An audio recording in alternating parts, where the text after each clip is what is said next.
ସୁଦ୍ଧା ନିଯୁକ୍ତି ପାଇବେ। ସମସ୍ତଙ୍କୁ ମାର୍ଚ୍ଚ ସୁଦ୍ଧା ନିଯୁକ୍ତି ଦିଆଯିବ। 33,420ଟି ପଦ ପାଇଁ ପଠାଗଲା ନିଯୁକ୍ତିର ଆବଶ୍ୟକତା। ତାହେଲେ ଇଏ ହେଉଛି ଆମର ନ୍ୟୁ ସରକାର, ବିଜେପି ସରକାର ମୋହନ ଚରଣ ମାଝୀଙ୍କର ନ୍ୟୁ ନିଯୁକ୍ତି। ପ୍ରାୟତଃ ସମସ୍ତ ଜିଲ୍ଲାରେ ନିଯୁକ୍ତି ସୁଯୋଗ ରହିଛି। କ'ଣ କ'ଣ ସବୁ ନିଯୁକ୍ତି ଭେକେନ୍ସି ରହିଛି ସମ୍ପୂର୍ଣ୍ଣ ଡିଟେଲ୍ସ ମୁଁ ଆପଣମାନଙ୍କୁ ଏ ଭିଡ଼ିଓରେ ଦେବି। ଜାଣିବା ପାଇଁ ଭିଡ଼ିଓଟିକୁ ଶେଷ ପର୍ଯ୍ୟନ୍ତ ଦେଖନ୍ତୁ। ଯଦି ଚ୍ୟାନେଲରେ ନୂଆ ଆସିଛନ୍ତି ଚ୍ୟାନେଲକୁ ସବସ୍କ୍ରାଇବ୍ କରିଦିଅନ୍ତୁ ଓ ପାଖରେ ଥିବା ନୋଟିଫିକେସନ୍ ବେଲ୍କୁ କ୍ଲିକ୍ କରିଦିଅନ୍ତୁ। ଯାହା ଫଳରେ ଆପଣମାନଙ୍କୁ ଯେକୌଣସି ଜବ୍ ଭେକେନ୍ସି ଭିଡ଼ିଓ ଆସିବ ଆପଣଙ୍କ ପାଖରେ ପହଞ୍ଚି ପାରିବ ସର୍ବପ୍ରଥମେ। ତେବେ ଆସନ୍ତୁ ଆଜିର ଭିଡ଼ିଓରେ କ'ଣ ସବୁ ନିଯୁକ୍ତି ରହିଛି ମାର୍ଚ୍ଚ ମାସର ସେସବୁ ବିଷୟରେ ଜାଣିବା। Water department various post recruitment 2025ର ଡିଟେଲ୍ସ। REWARD ପୋଷ୍ଟରେ ପୋଷ୍ଟ ଭେକେନ୍ସି ବାହାରିଛି। ଟାଇପ୍ ଅଫ୍ ଜବ୍ ହେଉଛି permanent. Category government job. Name of the post various post. Application mode walk in interview ହେବ। Who can apply all Odisha candidate ଏଠାରେ ଆବେଦନ କରିପାରିବେ। Place of posting Odisha ଭୁବନେଶ୍ୱରରେ posting ରହିବ। Interview ରହିଛି 7/2/2025ରେ ମାନେ 7 ଫେବୃଆରୀ 2025ରେ ରହିଛି ଇଣ୍ଟରଭ୍ୟୁ ହେବ। Gender both male and female ଉଭୟ ମହିଳା ଓ ପୁରୁଷ ଏଠାରେ ଆବେଦନ କରିପାରିବେ। ଏଜୁକେସନାଲ କ୍ୱାଲିଫିକେସନ୍ ଦେଖନ୍ତୁ master degree 10th pass from recognise board university. ଯଦି ଆପଣ 10th ପାସ୍ କରିଛନ୍ତି ତାହେଲେ ଆପଣ ଏଠାରେ ଆବେଦନ କରିପାରିବେ। ଦେଖନ୍ତୁ ଏଜ୍ ଲିମିଟ୍ ମିନିମମ୍ ଏଜ୍ ଦେଇଛି 21 ବର୍ଷ, ମାକ୍ସିମମ୍ ଏଜ୍ ଦେଇଛି 45 ବର୍ଷ। 21 ବର୍ଷରୁ ଅଧିକ 45 ବର୍ଷରୁ କମ୍ ହେଇଥିଲେ ଆପଣ ଏଠାରେ ଆବେଦନ କରିପାରିବେ। ଗଭର୍ଣ୍ଣମେଣ୍ଟ ରୁଲ୍ ଅନୁସାରେ କିଛି ପିଲାଙ୍କର ଏଜ୍ ରିଲାକ୍ସେସନ୍ ମଧ୍ୟ ରହିଛି। OBC ପାଇଁ 3 ବର୍ଷର, ST SC PWD ପାଇଁ 5 ବର୍ଷର, ଏକ୍ସ ସର୍ଭିସମ୍ୟାନ୍ ପାଇଁ 5 ବର୍ଷର, PWD ପ୍ଲସ୍ ST SC ପାଇଁ 15 ବର୍ଷର ଏଜ୍ ରିଲାକ୍ସେସନ୍ ରହିଛି। ସାଲେରୀ ଦେଖନ୍ତୁ ପର୍ ମନ୍ଥ ରହିଛି 12,000ରୁ 35,400 ପର୍ ମନ୍ଥ ସାଲେରୀ ରହିଛି।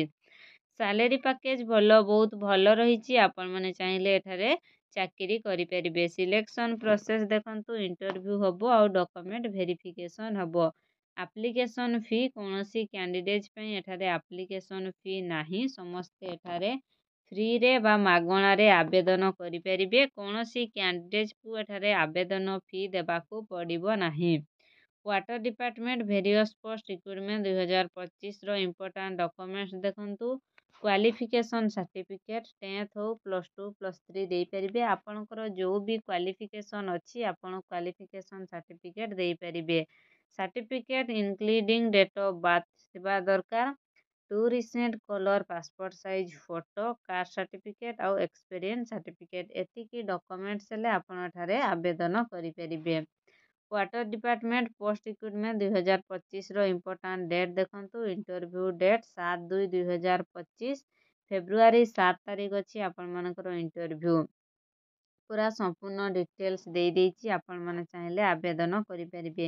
ଇଏ ହେଉଛି ନୋଟିଫିକେସନ୍ PDF ଦେଖନ୍ତୁ। ଆପଣ ଯଦି ନୋଟିଫିକେସନ୍ PDF ଦେଖିବା ପାଇଁ ଚାହୁଁଛନ୍ତି ଦେଖନ୍ତୁ ଇମ୍ପୋର୍ଟାଣ୍ଟ ଲିଙ୍କ୍ ଏଠି ନୋଟିଫିକେସନ୍ PDF ଅଛି। ଆପଣ ଏଠାରେ କ୍ଲିକ୍ କଲେ ନୋଟିଫିକେସନ୍ PDF ଦେଖିପାରିବେ।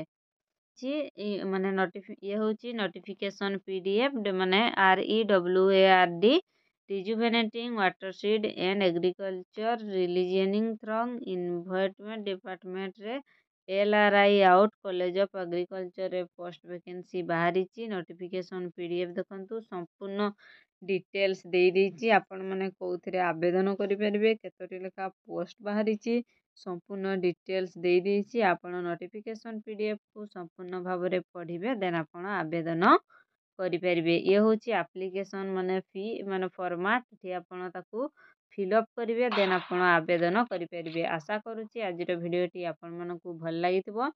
ଯଦି ଭଲ ଲାଗିଛି ଭିଡ଼ିଓଟିକୁ ଲାଇକ୍ କରନ୍ତୁ, ନିଜ ଫ୍ରେଣ୍ଡସ୍କୁ ସେୟାର କରନ୍ତୁ। ଯଦି ଭିଡ଼ିଓଟି ଭଲ ଲାଗିଛି ଭିଡ଼ିଓଟିକୁ ଲାଇକ୍ କରନ୍ତୁ, ନିଜ ଫ୍ରେଣ୍ଡସ୍କୁ ସେୟାର କରନ୍ତୁ। ଯଦି ଚ୍ୟାନେଲରେ ନୂଆ ଆସିଛନ୍ତି ଚ୍ୟାନେଲକୁ ସବସ୍କ୍ରାଇବ୍ କରିଦିଅନ୍ତୁ ଓ ପାଖରେ ଥିବା ନୋଟିଫିକେସନ୍ ବେଲ୍କୁ କ୍ଲିକ୍ କରିଦିଅନ୍ତୁ।